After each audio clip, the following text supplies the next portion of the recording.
They say money can't buy happiness. I used to laugh at that phrase. Used to think it was something poor people told themselves to sleep better at night. But right now, at 3:17 a.m., standing barefoot on the cold marble floor of my empty mansion, watching $100 million curl into ash in my backyard fire pit, I finally get it. The flames are hypnotic, orange tongues licking at bank statements, stock certificates, property deeds. Each paper worth more than most people make in a lifetime. And I'm feeding them to the fire one by one, my hands shaking so badly I can barely hold the damn things. You want to know why? You want to know what could possibly make a man burn his entire fortune like some kind of madman? Her name is Emma. She's 7 years old, and she doesn't remember my voice anymore. 3 days ago, I called my ex-wife. Called her because showing up at their apartment just results in police visits now. And when Emma answered the phone, she asked, "Who is this?" My own daughter, my baby girl who used to fall asleep on my chest every Sunday afternoon. She didn't recognize her father's voice. That's when I knew. That's when I understood what my father's letter really meant when he died last Christmas morning, alone, in that sterile hospital room that smelled like disinfectant and broken promises, while I was 3,000 miles away closing the Hartwell deal because this couldn't wait. But here's the thing nobody tells you about success, real success, the kind that gets you featured in Forbes, the kind that makes other men shake your hand a little too long at charity galas. It's hungry.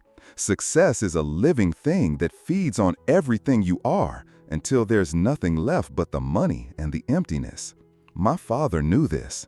His final letter, the one hidden inside his will like a ticking time bomb, explained everything.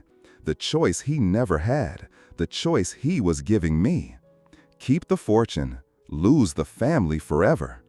Or burn it all, and maybe earn the right to try again.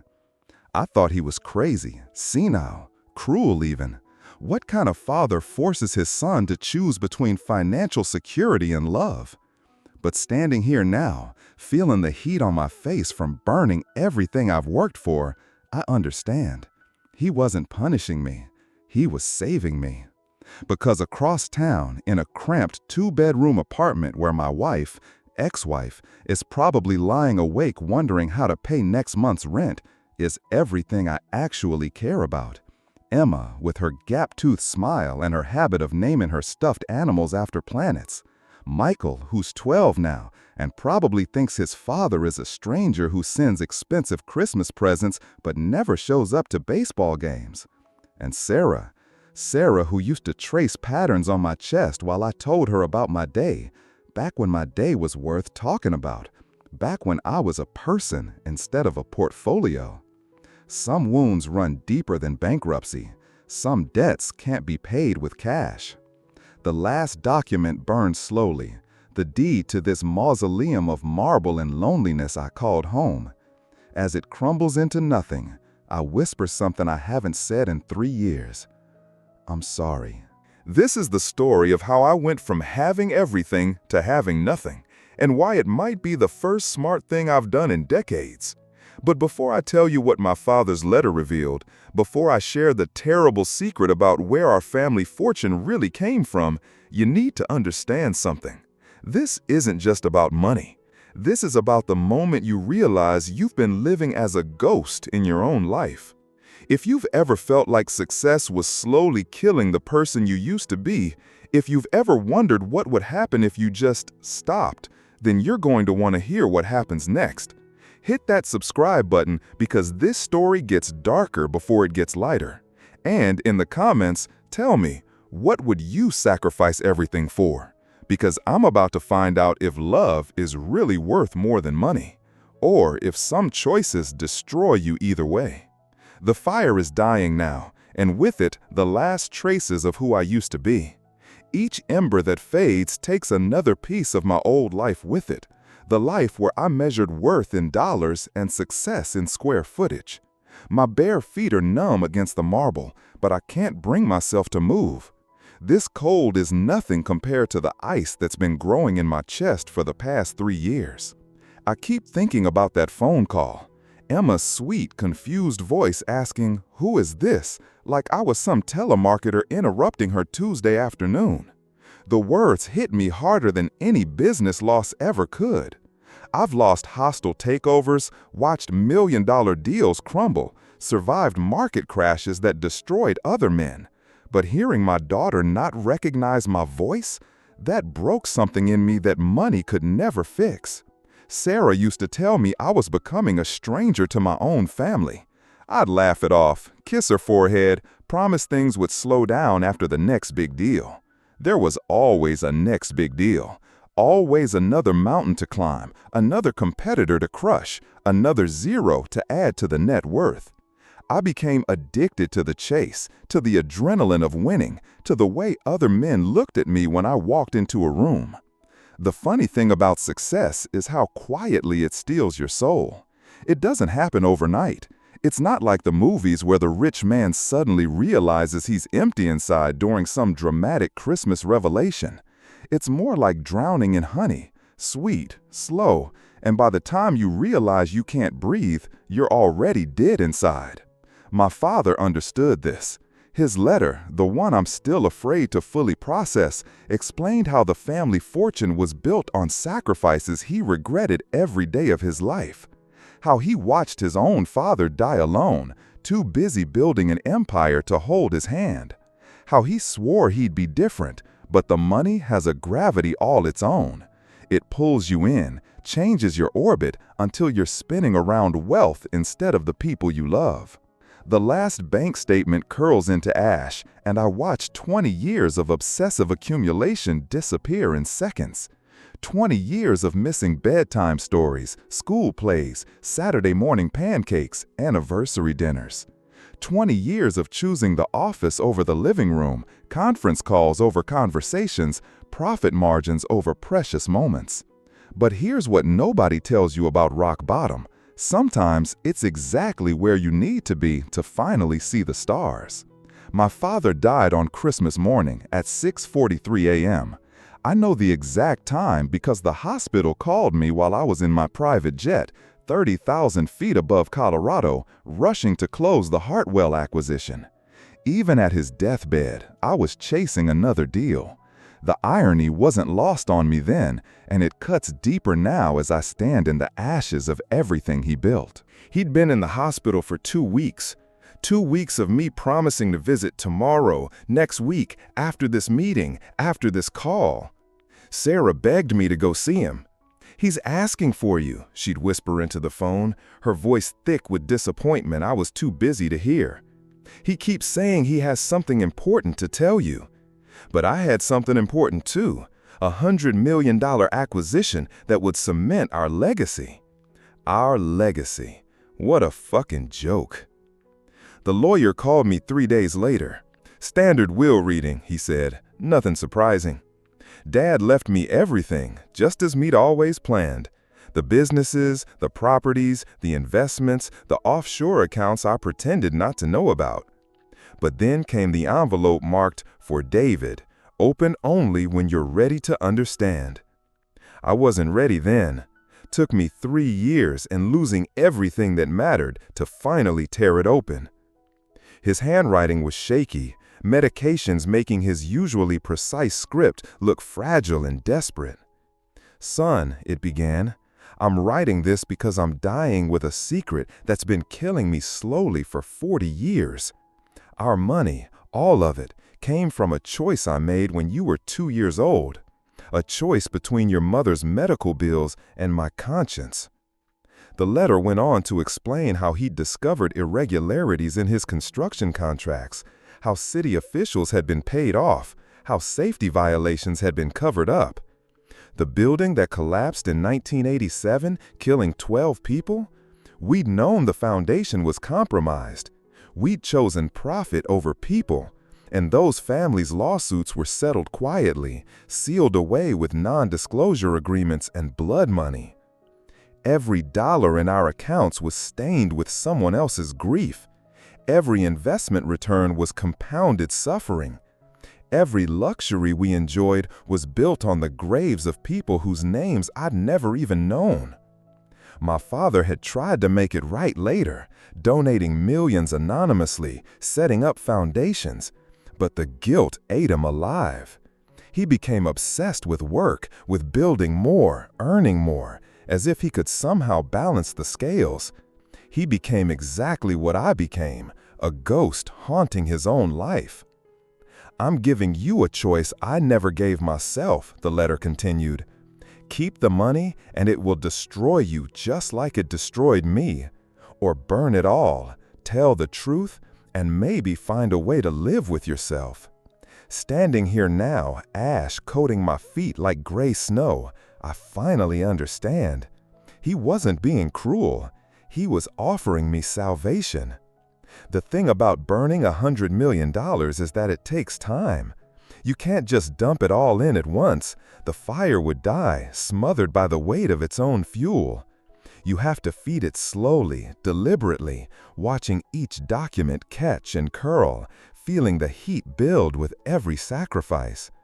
It becomes almost meditative, this destruction of everything you've worked for.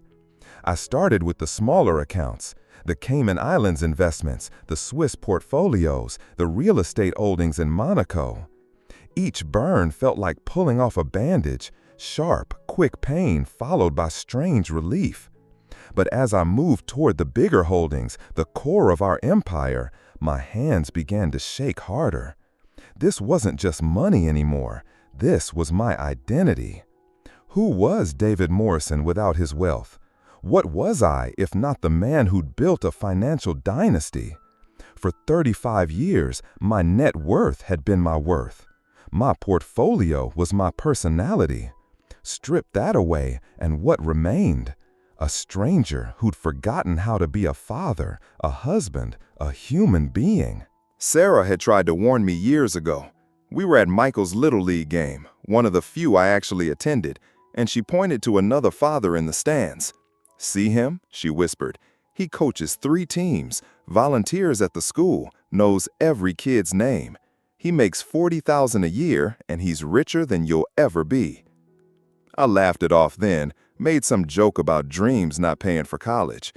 But watching that man cheer for his son, seeing the pure joy on his face, I felt something twist in my stomach. Envy, maybe, or recognition of something I'd lost so long ago I'd forgotten it existed. The municipal bonds go next. These funded hospitals, schools, infrastructure, good investments, clean money. But even clean money felt dirty now, knowing it came from the same source as everything else. Every dollar in my possession was connected to that building collapse, to those 12 families who'd lost everything because my father chose profit over safety. I think about those families often now. The Hendersons, who lost their grandfather. The Patels, whose daughter was crushed in the collapse. The Williams family, 3 generations wiped out in seconds because we cut corners on steel reinforcement. Their names were in my father's files, along with photos of the victims. Children, grandparents, parents in their prime, all reduced to line items in a settlement negotiation. The investment accounts burn beautifully, sending sparks up into the dark sky like prayers. Each spark carries a name, a face, a life we helped destroy. As they rise and fade, I whisper apologies that are 40 years too late but necessary anyway. I'm sorry, Maria Henderson. I'm sorry, little Priya Patel. I'm sorry, James Williams. My phone buzzes, a text from an unknown number. "Daddy, why don't you love us anymore?" It's from Emma's phone, but the words are too complex for a 7-year-old. Sarah must have helped her write it, or maybe these are Sarah's words coming through our daughter's innocent heart. I want to call them, want to explain that burning everything is the only way I can love them properly. But words feel inadequate now. Action is all I have left. The fire is bigger now, hungrier, and I have so much more to feed it. Have you ever had to destroy something you built in order to save what really mattered? How do you find the strength to tear down your own life when it's the only way forward? The corporate headquarters documents are the hardest to burn, not because they're worth the most, though they are, but because they represent 20 years of my life. Every contract, every merger, every acquisition that built Morrison Industries from my father's small construction company into a multinational empire. Each page that catches fire erases another piece of my professional identity. I remember the day we signed the Henderson Mall contract, the same project that would eventually collapse, killing 12 people, including Maria Henderson's grandfather. I was 28, hungry, desperate to prove myself worthy of inheriting my father's legacy. The city inspector had flagged concerns about the foundation, but the delays would have cost us millions. My father pulled me aside that day and said something I'll never forget. "Son, sometimes you have to choose between your principles and your family's future." We chose the future, or what we thought was the future. The smoke from burning securities fills my lungs, making me cough up what feels like 40 years of lies. Each wheeze brings back another memory, another compromise, another moment when I chose money over morals. The parking garage in Denver where we used substandard materials. The office complex in Phoenix where we bribed inspectors to overlook safety violations. The shopping center in Miami where we knowingly built on unstable ground. How many people suffered because of our greed?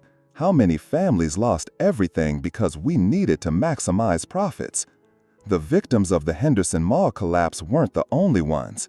They were just the ones we couldn't cover up completely. My hands are black with ash and soot now, but they've never felt cleaner. Each document I destroy is a confession, an admission of guilt I've carried for decades. The fire is my judge and jury, and I'm finally ready for sentencing. Sarah used to ask me about work. In the early days of our marriage, she'd listen to my stories about difficult clients and challenging projects. But gradually, I stopped sharing. The work became darker, the compromises more severe, the secrets heavier. I told her I was protecting her from the stress of business, but really, I was protecting myself from seeing the disappointment in her eyes. She knew anyway. Wives always know. She'd watch me come home later and later, drink more and more, speak less and less. She'd ask if I was okay, and I'd snap at her for questioning me. How could I explain that I was drowning in guilt while simultaneously addicted to the wealth that guilt generated? The real estate portfolio burns with particular satisfaction. These properties, vacation homes, investment rentals, commercial buildings, were the visible symbols of our success. But they were also prisons. Every vacation home was a place I never vacated because I was too busy working.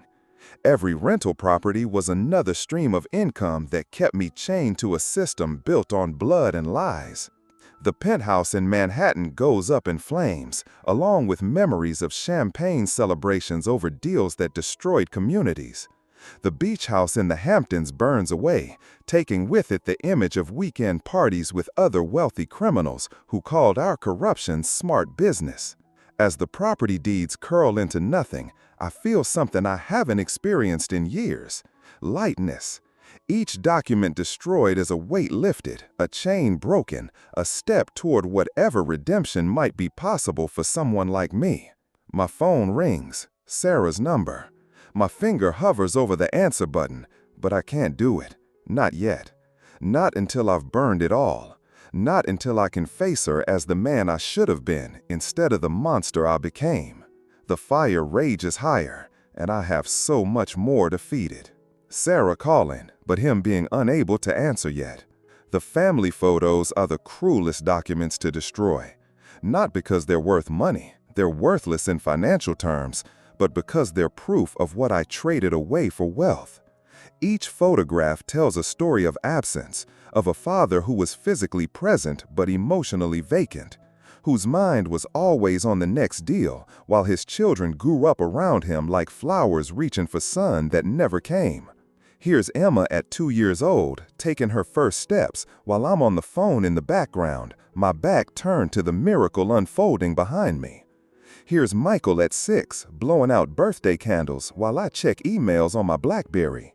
Here's Sarah, beautiful and young and still hopeful, holding our newborn daughter while I'm nowhere to be seen, probably closing some deal that seemed earth-shatteringly important at the time, but whose details I can't even remember now.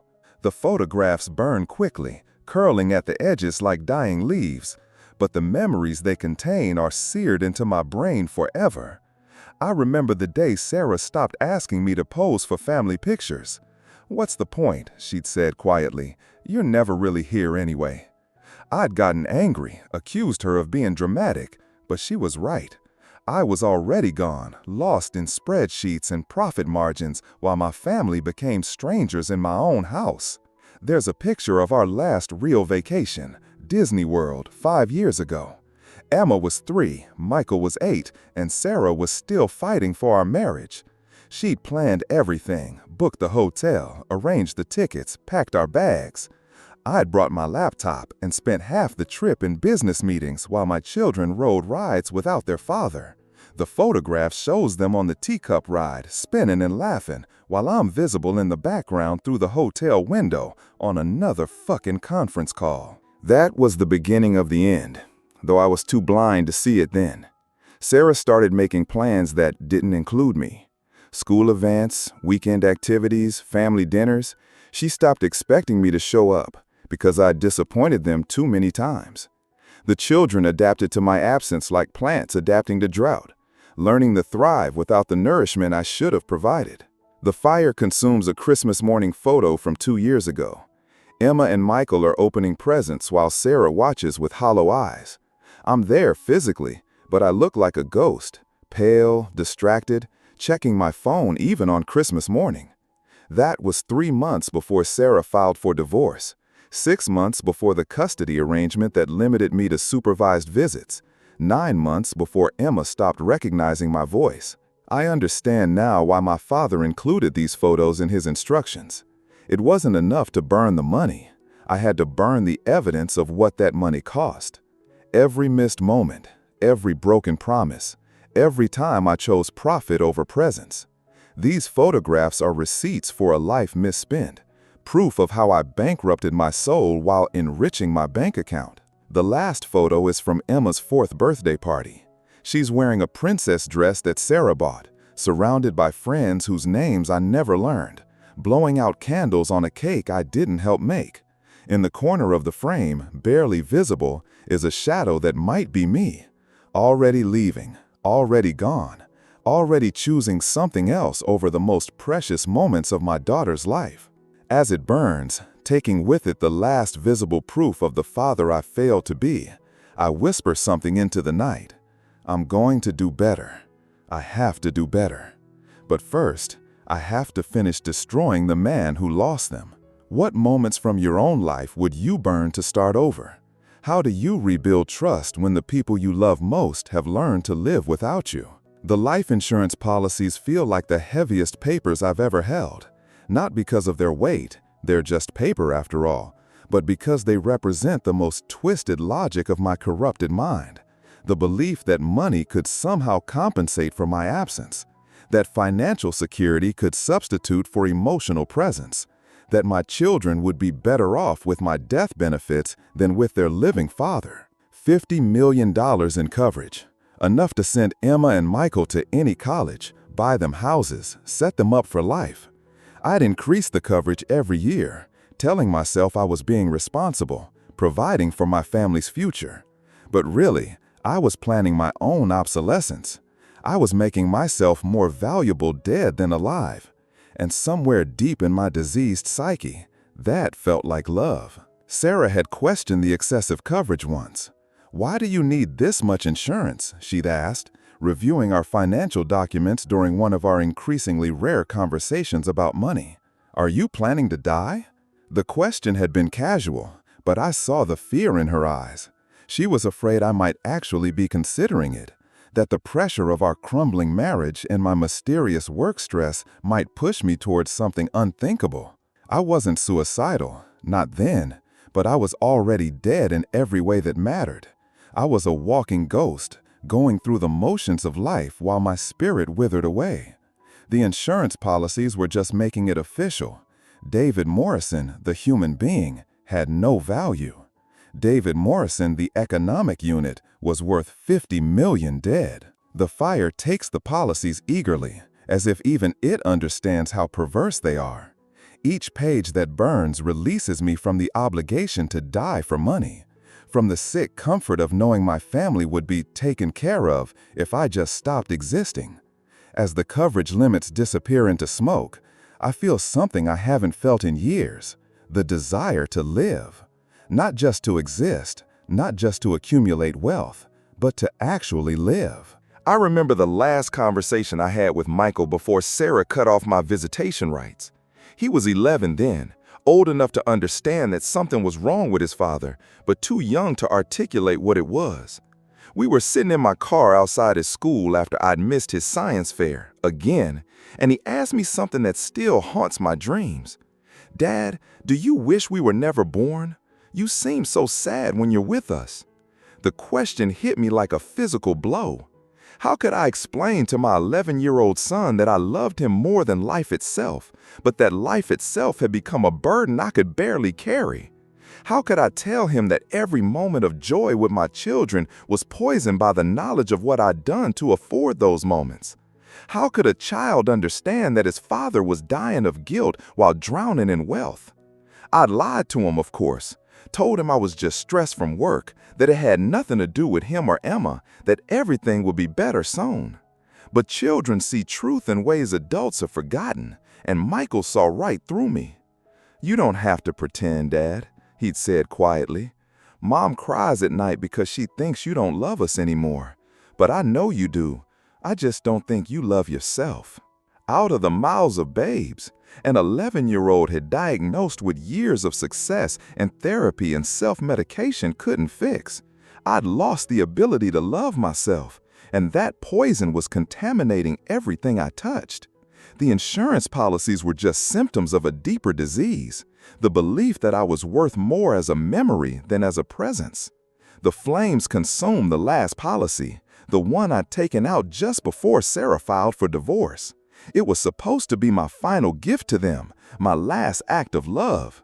But I see now it would have been my final act of selfishness, choosing the easy way out instead of doing the hard work of becoming someone worthy of their love. The fire is smaller now, but hungrier. It's almost time for the final offering. The hardest things to burn aren't financial documents or insurance policies or even photographs.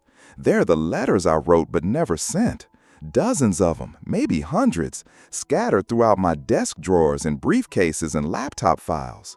Letters to Emma and Michael explaining why Daddy was never home. Letters to Sarah begging for forgiveness I didn't deserve. Letters to the families of the building collapse victims, apologies that were 4 decades too late and 1,000,000 words too few. Each letter represents a moment when my conscience broke through the armor of rationalization and greed, when the human being inside me tried to claw his way back to the surface. But I never sent them. I was too much of a coward, too afraid of consequences, too addicted to the comfortable numbness of wealth to risk feeling the full weight of what I'd done. The first letter I find is dated 3 years ago, written the night Sarah served me with divorce papers. It's addressed to Emma, my attempt to explain to a 4-year-old why Mommy and Daddy couldn't live together anymore. "Dear Princess," it begins, and I can barely read the rest through my tears. "Daddy made some big mistakes, and now everyone is sad, but I want you to know it's not your fault. You and Michael are the best things that ever happened to me, and someday, when you're older, I hope you can understand that everything I did, I thought I was doing for you." What bullshit! Everything I did for me, for my ego, my ambition, my insatiable need to prove I was worthy of my father's legacy. Emma and Michael were excuses I used to justify the unjustifiable, innocent faces I put on my greed to make it seem noble. The letter to Sarah is worse. 27 pages of self-pity and justification, trying to explain why I couldn't be the husband she deserved, while simultaneously blaming her for not understanding the pressure I was under. I called her selfish for wanting me to prioritize family over work, accused her of not appreciating the lifestyle my sacrifices had provided. Reading it now, I want to reach back in time and slap the man who wrote these words. He was so lost, so consumed by his own narrative of martyrdom that he couldn't see the truth staring him in the face. He was destroying everyone he claimed to love. But the letter that breaks me completely is the one addressed to Maria Henderson, the grandmother who died in the building collapse. I wrote it on the 30th anniversary of the tragedy, drunk and alone in my office at 2 a.m. "Mrs. Henderson," it begins, "you don't know me, but I know you. I know you were 63 years old when you died. I know you were visiting your granddaughter that day, helping with the new baby. I know you died because my father and I chose money over safety, profit over people, and I know that no amount of money can ever make that right." The letter goes on for pages, detailing everything I knew about her life, her family, her final moments. I'd become obsessed with the victims, researching them compulsively, learning their names and faces and stories. It was a form of self-torture, I think, a way of keeping the guilt sharp and present so I couldn't forget what our money had cost. "I have children now," the letter continues, "and every time I hold them, I think about the children you'll never get to hold again because of what we did. I have a granddaughter's age, and I wonder what yours would have been like if she'd had the chance to know you. I've made millions of dollars since you died, but I would give every penny to bring you back, to undo that day, to make a different choice." Empty words from an empty man. I wouldn't have given up the money then. I was still too addicted to the lifestyle, too afraid of being ordinary, too proud to admit that everything I'd built was a monument to other people's suffering. It took losing my family to finally understand that some debts can only be paid with everything you have. The flames take the letters eagerly, turning years of cowardice and self-deception into ash and smoke. As they burn, I whisper the words I should have spoken years ago.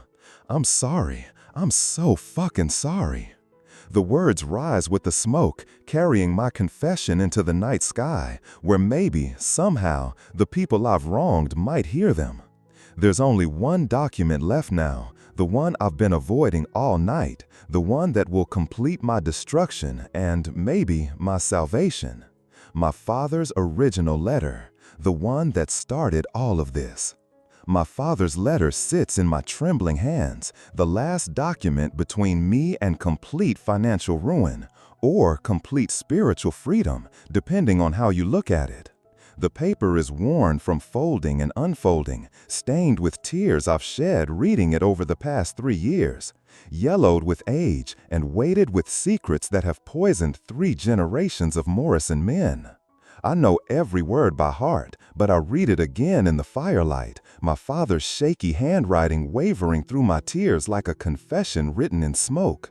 The first few paragraphs I've already told you about: the building collapse, the cover-up, the choice between conscience and profit. But there's more, so much more. "The Henderson Mall wasn't our first project with safety violations," the letter continues. "It wasn't even our 10th. For 40 years, son, I built our fortune on cutting corners, bribing officials, and silencing anyone who threatened to expose us. Every dollar you've inherited is stained with blood, every investment tainted with suffering. I told myself I was building something for you, creating a legacy, securing our family's future. But really, I was just feeding a monster that grew hungrier with every compromise. The letter details projects I'd never heard of, tragedies I'd never connected to our family name. The apartment fire in Brooklyn that killed 8 people because we'd used substandard electrical wiring. The bridge collapse in Oregon that claimed 6 lives because we'd used cheaper steel than the specifications required. The shopping center in Texas where a gas leak explosion killed 13 shoppers because we'd ignored safety inspectors' warnings about faulty ventilation. Each tragedy funded our lifestyle. Each death bought another year of luxury. Each covered-up disaster paid for my private school education, my Ivy League tuition, my trust fund, my wedding, my children's future. We weren't just wealthy. We were serial killers with business licenses, constructing death traps and calling them buildings. I tried to stop," my father's letter continues, "and I can feel his anguish bleeding through the ink. After the Henderson Mall, I swore we'd go clean. I hired the best engineers, used the finest materials, followed every safety protocol. But by then, we were in too deep. The bribes had to continue to keep old secrets buried. The officials we'd corrupted demanded more money to stay quiet. The legitimate projects barely broke even after paying for the silence of the illegitimate ones. We were trapped in a cycle of corruption that fed on itself like a cancer. This is why my father worked himself to death, not just from guilt, but from the impossible mathematics of crime. You can never steal enough to pay for what you've stolen, never build enough legitimate success to balance out the illegitimate failures, never do enough good to outweigh the evil you've enabled. The money multiplied, but so did the weight of carrying it. I'm giving you a choice I never gave myself, the letter concludes, because I love you more than I love our fortune, and I've finally learned that love means letting go. You can keep this empire of ashes and let it consume you the way it consumed me. Or you can burn it all and maybe find a way to live with yourself. The money will always be poison, son, but you don't have to be. The letter ends with coordinates, GPS coordinates to a storage facility outside the city where my father had collected everything.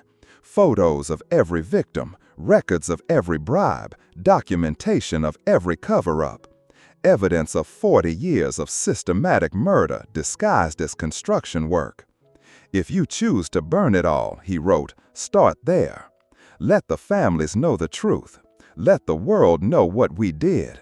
It won't bring back the dead, but it might save your soul.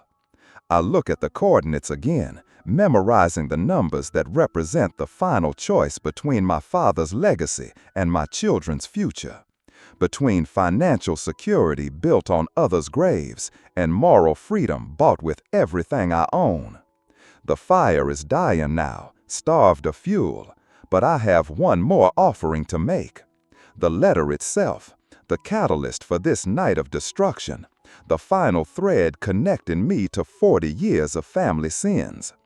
As I hold it over the flames, I whisper the words my father should have said decades ago, the words I should have said years ago, the words that might finally set us all free. The truth, finally, the truth. The sun is rising as I spread the last ashes with my bare hands, mixing the remains of $100 million into the cold earth around my mansion's fire pit. My fingers are black with soot and sin, but my soul feels lighter than it has in decades. Every dollar burned is a weight lifted. Every document destroyed is a step toward redemption I may never deserve, but desperately need. The truth, finally, the truth. The sun is rising as I spread the last ashes with my bare hands, mixing the remains of $100 million into the cold earth around my mansion's fire pit. My fingers are black with soot and sin, but my soul feels lighter than it has in decades. Every dollar burned is a weight lifted. Every document destroyed is a step toward redemption I may never deserve, but desperately need. The truth, finally, the truth. The sun is rising as I spread the last ashes with my bare hands, mixing the remains of $100 million into the cold earth around my mansion's fire pit. My fingers are black with soot and sin, but my soul feels lighter than it has in decades. Every dollar burned is a weight lifted. Every document destroyed is a step toward redemption I may never deserve, but desperately need. The truth, finally, the truth. The sun is rising as I spread the last ashes with my bare hands, mixing the remains of $100 million into the cold earth around my mansion's fire pit.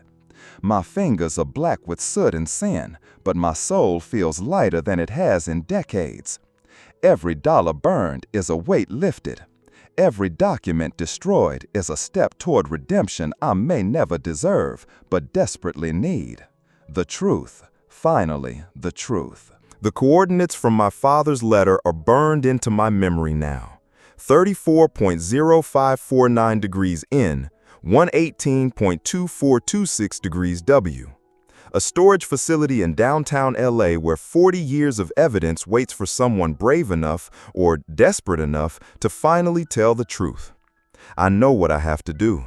I know what it will cost me, what it will cost everyone whose lives intersect with ours.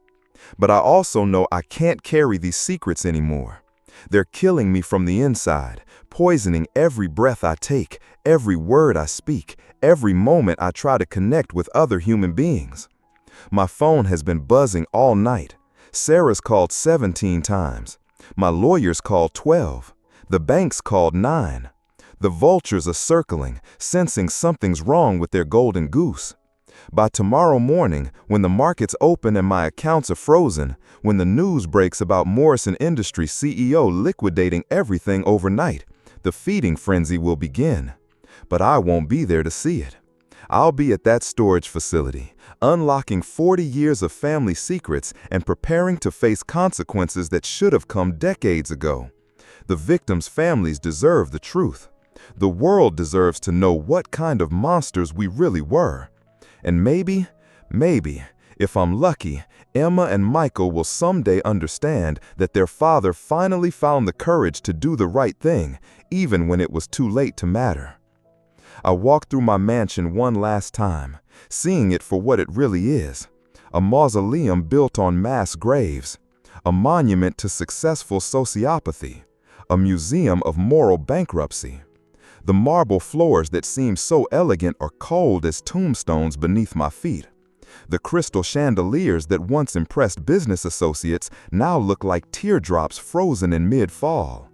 The panoramic windows that offered city views now frame the distance between me and everyone I've ever loved. This house will be gone soon, seized by creditors, sold at auction, probably demolished to make room for something clean. The thought should devastate me. I've lived here for 15 years, filled it with art and antiques and all the trappings of wealth. But instead, it fills me with relief. Houses built on blood foundations can never be homes. Money earned through murder can never buy happiness. Success achieved through the suffering of innocence can never provide peace. I find myself in Emma's old bedroom, the one she occupied during our custody weekends before Sarah cut off visitation entirely. The walls are still painted princess pink, decorated with stickers of unicorns and rainbows and all the magical things 7-year-old girls love. Her bed is made with sheets she'll never sleep on again, pillows that will never again cradle the dreams of my little girl. I sit on the edge of that empty bed and allow myself to cry, really cry, for the first time since my father's funeral. These aren't tears of self-pity or regret or even grief. They're tears of hope. Hope that somewhere across town, in a cramped apartment I'm not allowed to visit, my daughter is waking up to sunlight and possibilities. Hope that she and Michael are learning to be happy without me, building lives unmarked by the corruption that defined mine. Hope that Sarah is finding peace in poverty after years of suffering and wealth. The crying stops as suddenly as it started, replaced by something I barely recognize after years of emotional numbness: determination. I know what I have to do. I know it will probably destroy me, might even get me killed if the wrong people decide I know too much. But I also know I can't live another day carrying the weight of 40 years of family sins. I have evidence to collect, truth to tell, and maybe, if I'm very lucky and work very hard, a family to win back, one honest conversation at a time. 3 months later, I'm sitting in a courtroom wearing an orange jumpsuit, watching the families of our victims deliver impact statements that will haunt me for whatever time I have left on this earth. The storage facility contained everything my father promised and more. 40 years of meticulously documented evidence of our crimes, organized with the precision of a man who knew someone would eventually need to piece together the full scope of our evil. The news broke like a dam bursting. Morrison Industries, a legacy built on murder. The construction empire's 40-year cover-up. Billionaire confesses to decades of fatal building collapses. The headlines wrote themselves: and the world reacted with the appropriate horror and rage. Stock markets trembled. Construction industry reforms were demanded. Politicians who'd taken our bribes scrambled to distance themselves from the scandal. But none of that matters as much as the woman standing at the prosecutor's podium right now. Maria Santos, granddaughter of Maria Henderson, the woman who died in our building collapse 40 years ago. She's about Sarah's age, with Emma's dark eyes and a strength that was forged in grief but tempered with grace. My grandmother was 63 years old when she died, Maria says, her voice steady despite the tears streaming down her face. She was helping my mother with my newborn sister, bringing homemade soup and stories and all the love that grandmothers carry in their hearts. She died because men she never met decided her life was worth less than their profit margins. I want to stand up, to interrupt her, to take the microphone and tell her how sorry I am, how her grandmother's face has haunted my dreams for decades, how I named my daughter Emma because it sounded like abuela, grandmother in Spanish, and I wanted to carry some piece of her memory forward. But my lawyer's hand on my shoulder keeps me seated, keeps me silent, keeps me drowning in the consequences of 40 years of cowardice. But I'm not here for revenge, Maria continues, and her words surprise everyone in the courtroom, including me. I'm here because David Morrison did something his father never did. He told the truth. He destroyed everything he'd built to make sure the world knew what happened to my grandmother and 67 other innocent people. He chose honesty over wealth, justice over comfort, accountability over escape. The courtroom is silent except for the sound of my sobbing. After 3 months of legal proceedings, media scrutiny, and public vilification, these are the first kind words anyone has spoken about me. They hurt worse than all the hatred and anger combined, because they remind me of the man I could have been all along if I'd had the courage to choose love over money. Your Honor, Maria says, turning to address the judge, I know Mr. Morrison will go to prison for his crimes, and he should. But I also want the record to show that he made the hardest choice any man can make. He chose to destroy himself to save his soul. My grandmother would have forgiven him. I forgive him too. The gavel falls. 25 years to life. I'll die in prison, paying the price for crimes that began before I was born and continued long after I should have stopped them. But as the bailiff leads me away, I see something I haven't seen in 3 years. Sarah and the kids in the back of the courtroom. Emma is older now, bigger, but she still has that gap-toothed smile. Michael is almost as tall as his mother, protective and serious and everything a boy should be when his father has failed him.